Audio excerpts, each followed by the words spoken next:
नमस्कार दोस्तों, VIP technician classes में आपका स्वागत है। दोस्तों, लास्ट क्लास में हमने पॉलिटी के भाग 1, 2 और 3 तीनों कंप्लीट कर लिए थे। आज की क्लास में हम पढ़ने जा रहे हैं भाग 4।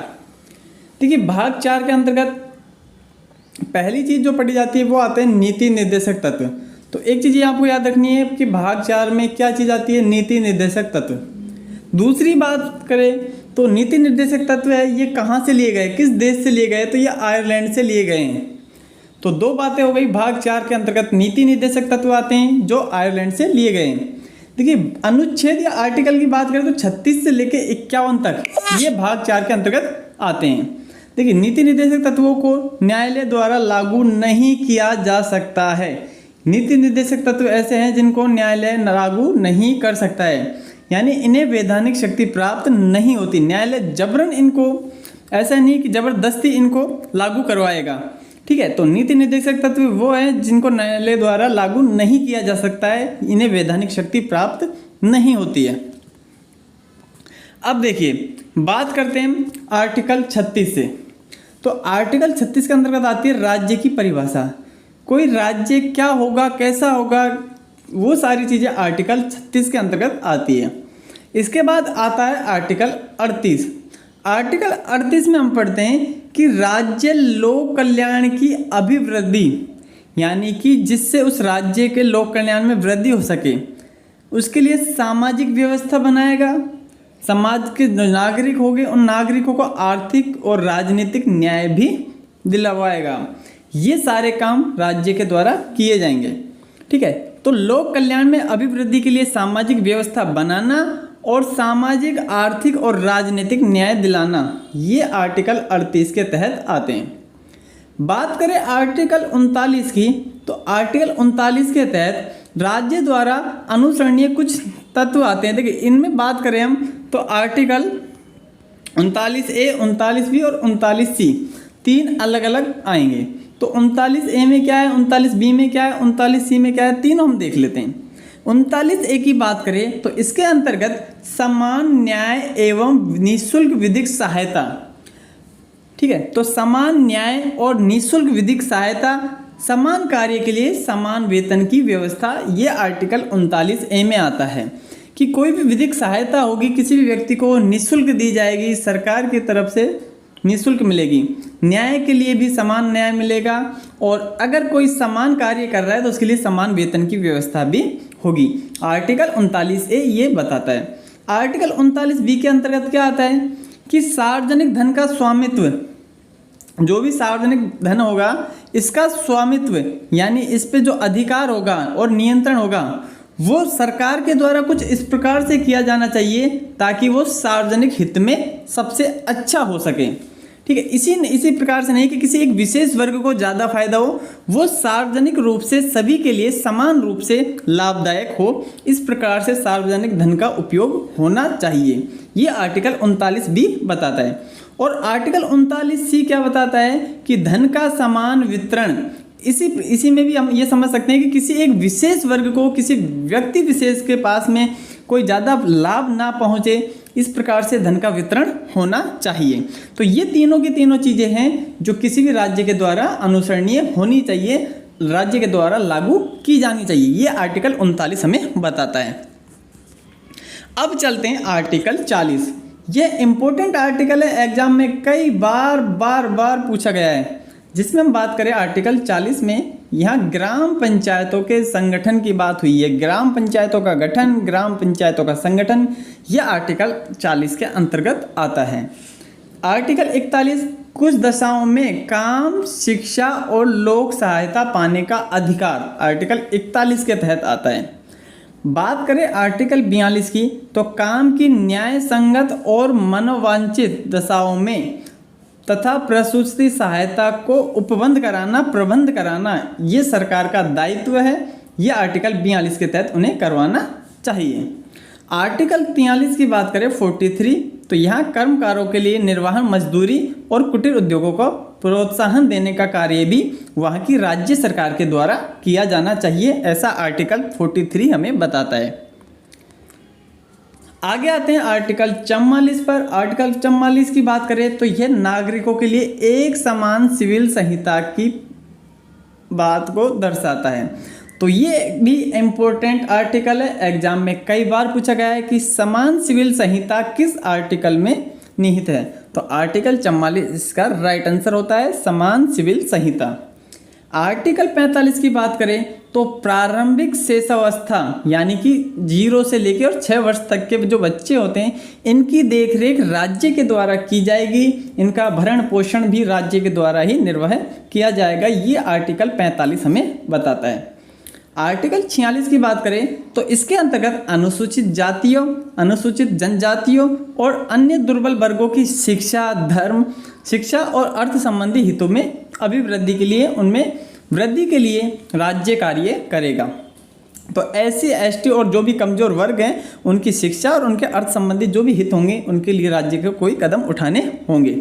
आर्टिकल 46 ये हमें बताता है। आर्टिकल 47 के अंतर्गत चले तो यहाँ पोषाहार स्तर को, जीवन स्तर को ऊंचा करने के लिए, लोक स्वास्थ्य में सुधार करने के लिए राज्य के द्वारा कोई ना कोई कार्य किए जाएंगे। तो ये आर्टिकल 47 में आता है कि राज्य सरकार किसी भी प्रकार से पोषाहार स्तर को, जीवन स्तर को ऊंचा करेगी और उनके स्वास्थ्य में सुधार के लिए प्रयत्नरत रहेगी। ये आर्टिकल 47 हमें बताता है। आर्टिकल 48 पर आते हैं। इसमें बताया गया है कि कृषि एवं पशुपालन का संगठन, आर्टिकल 48 यह भी एग्जाम में पूछा गया है। आर्टिकल 48 कृषि एवं पशुपालन का संगठन। 48 का ये ज़्यादा इंपॉर्टेंट है, देखिएगा, ठीक है। 48 के में क्या बताया गया है तो ये देखिए, पर्यावरण का संरक्षण तथा संवर्धन और वन एवं वन्य जीवों की रक्षा। तो पर्यावरण, वन और वन्य जीवों की रक्षा, संरक्षण, ये सारा आर्टिकल 48 के अंतर्गत आता है। तो ये इनके अभी उपबंध राज्य के द्वारा किया जाएगा, चाहे पर्यावरण के संरक्षण को लेकर बात हो, चाहे वन को लेकर बात हो, चाहे वन्य जीवों की रक्षा, उनके संवर्धन, उनके संरक्षण, किसी की चीज़ की बात हो, ये राज्य के द्वारा किए जाएंगे। ये आर्टिकल 48 के अंतर्गत हमें पता है। अब चलते हैं आर्टिकल 49। देखो आर्टिकल 49 की बात करें तो राष्ट्रीय महत्व की स्मारकें, स्थान और वस्तुओं, इनका संरक्षण करना भी सरकार का कर्तव्य है, उनका दायित्व है। तो वो इनके लिए कोई भी कदम उठाए वो आर्टिकल 39 के तहत किए जाएंगे। तो राष्ट्रीय महत्व के जितने भी स्मारक होंगे, कोई भी स्थान होगा और कोई वस्तु हो, उनका संरक्षण सरकार को करना चाहिए आर्टिकल 49 के तहत। आर्टिकल 50 की बात करें तो यहाँ एक कार्यपालिका और न्यायपालिका, इनका अलग अलग किस प्रकार से कार्य करेंगी, यानी इनका पृथक्करण आर्टिकल 50 के अंतर्गत आता है। तो न्यायपालिका और कार्यपालिका का पृथक्करण वो आता है आर्टिकल 50 के तहत। आर्टिकल 51 इसके अंतर्गत अंतर्राष्ट्रीय शांति और सुरक्षा में वृद्धि के लिए राज्य सरकार प्रयत्नरत रहेगी, यह बताता है आर्टिकल 51। देखिए आर्टिकल 51 अलग है, आर्टिकल 51 के अलग है, दोनों में डिफरेंस है और दोनों ही एग्जाम में पूछे जाते हैं। जैसे आर्टिकल 48 और 48 के हमने पढ़ा था, 48 के अंतर्गत कृषि और पशुपालन था, जबकि 48 के में पर्यावरण का संरक्षण था। उसी प्रकार से बात करें तो 51 है आर्टिकल 51 में अंतर्राष्ट्रीय शांति और सुरक्षा है, और 51 क्या है उसे अभी हम देखेंगे। उससे पहले हम पढ़ लेते हैं मौलिक अधिकार और नीति निर्देशक तत्व। ये दोनों चीज़ें हमने पढ़ ली हैं। पिछली क्लास में हमने मौलिक अधिकार पढ़े थे और अब की क्लास में हमने नीति निर्देशक तत्व पढ़ लिए। इन दोनों में डिफरेंस क्या है तो देखिए, जो मौलिक अधिकार है वो संयुक्त राज्य अमेरिका USA से लिए गए हैं, जो पिछली क्लास में हमने देखा था, और नीति निर्देशक तत्व ये आयरलैंड से लिए गए हैं, जो आज की क्लास में हमने पढ़ा है। मौलिक कर्तव्य या मौलिक अधिकार है, ये मौलिक अधिकार की बात कर रहे हैं, ये भाग 3 के अंतर्गत वर्णित है, इनका वर्णन भाग 3 में, जबकि जो आज भाग 4 हम पढ़ रहे हैं इसके अंतर्गत नीति निर्देशक तत्व आते हैं। देखिए मौलिक अधिकार की बात करें तो ये किसी व्यक्ति के अधिकार के लिए होता है, यानी कोई व्यक्ति किस प्रकार से अपनी अधिकारों का उपयोग कर सकता है। लेकिन जो नीति निर्देशक तत्व हैं वो उस राज्य सरकार के द्वारा समाज की भलाई के लिए उपयोग में किए जाते हैं, किसी पर्टिकुलर व्यक्ति के अधिकार नहीं होते। बात करें चौथा, कानून मान्यता प्रदान होती है मौलिक अधिकारों के लिए। अगर आपके मौलिक अधिकारों का हनन होता है तो आप उसके लिए कानूनी रूप से सहायता ले सकते हैं, पर इसमें कोई कानूनी सहायता नहीं होती नीति निर्देशक तत्वों में। इसमें एक राजनीतिक मान्यता होती है जो राज्य सरकार के द्वारा निर्धारित होती है। अच्छा, हम बात कर रहे थे आर्टिकल 51A। देखिए 51 के अंतर्गत तो अंतर्राष्ट्रीय शांति एवं सुरक्षा आ गई थी, और 51 ए के अंतर्गत आती है मूल कर्तव्य। तो मूल अधिकार भाग 3 में वर्णित थे, जबकि मूल कर्तव्य भाग 4 51 ए आर्टिकल में वर्णित है। देखिए कुल मूल कर्तव्यों की बात करें तो कुल संख्या कितनी थी? 11 थी, लेकिन मूल संविधान में कितनी थी? तो 10। अब वर्तमान में कितनी है? 11। वर्तमान में 11 है, मतलब एक ऐड की गई है। वो कब ऐड की गई? तो बात करें सरदार स्वर्ण सिंह समिति की अनुशंसा पर संविधान में 46वें 1976 देखो 42वां संविधान संशोधन हुआ 1976 में, तब जाकर के इन मौलिक कर्तव्यों को जोड़ा गया। तो पहली चीज ये संविधान में नहीं थे, इन्हें बाद में लागू किया गया। तो देखो जब संविधान बना उस समय मूल कर्तव्य हमारे संविधान में नहीं थे। 42वां संविधान संशोधन 1976, इसके द्वारा मूल कर्तव्यों को हमारे संविधान में आर्टिकल 51 ए भाग 4 के अंतर्गत जोड़ा गया था। ठीक है, और मूल कर्तव्यों की बात करें तो ये कहाँ से लिए गए? रूस से। ठीक है, नीति निर्देशक तत्व आयरलैंड से लिए गए हैं, जबकि मूल अधिकारों की बात करें, मौलिक अधिकारों की बात करें तो वो यूएसए से लिए गए हैं, और मूल कर्तव्यों की बात करें तो ये रसिया रूस से लिए गए हैं। अच्छा, अब इसके अंतर्गत हम टोटल 11 पढ़ने होंगे हमें मूल कर्तव्य। तो देखो पहला देखें तो पहला मूल कर्तव्य क्या है कि संविधान का पालन, आदर, संस्थाओं, राष्ट्रध्वज, राष्ट्रगान का आदर वगैरह करना चाहिए। तो ए फॉर आदर, पहला आदर से रिलेटेड है, संविधान का आदर करना चाहिए, पालन करना चाहिए, संस्थाओं का जो भी आदर संस्थाएं, राष्ट्रीय ध्वज, राष्ट्रगान है, इनका हमें आदर करना चाहिए। दूसरे की बात करें तो दूसरे में क्या है? स्वतंत्रता के लिए हमारे राष्ट्रीय आंदोलन को प्रेरित करने वाले उच्च आदर्श, जैसे कई वाक्य होते हैं जो हमारे स्वतंत्रता संग्राम के समय बताए गए थे, उनको हृदय में संजोए रखें। ठीक है, बात करें तीसरे की, भारत की एकता, अखंडता और प्रभुता की रक्षा करेंगे। 4 की बात करें तो देश की रक्षा की जाएगी। 5 की बात करें सभी लोगों में समरसता व समान भ्रातृत्व की भावना रखेंगे। ठीक है, 6 की बात करें हमारे सामाजिक संस्कृति की गौरवशाली परंपरा का महत्व समझा जाएगा। 7वां प्राकृतिक पर्यावरण की रक्षा की जाएगी। 8वां वैज्ञानिक दृष्टिकोण व ज्ञान अर्जन की भावना रखी जाएगी। ठीक है, 9वां, 10वां और 11वां। देखिए 9वां की बात करें तो सार्वजनिक संपत्ति को सुरक्षित रखा जाएगा, उस पर किसी का कोई अधिकार नहीं होता है। 10वां की बात करें व्यक्तिगत एवं सामूहिक गतिविधियों में सभी क्षेत्रों के उत्कर्ष की ओर बढ़ने का सतत प्रयत्न है। देखिए ये ज़्यादा इंपॉर्टेंट नहीं है, यहाँ से एग्जाम में पूछे भी नहीं जाते हैं, लेकिन आपको एक बार बताना जरूरी था। लेकिन जो इंपॉर्टेंट है वो ध्यान रखिएगा, 11वां, ये इंपॉर्टेंट है कि 11वां जो मौलिक कर्तव्य है ये कब जोड़ा गया। ठीक है, और क्या है? तो देखो 11वां मौलिक कर्तव्य की बात करें तो इसे 86वां संविधान संशोधन 2002 में जोड़ा गया था।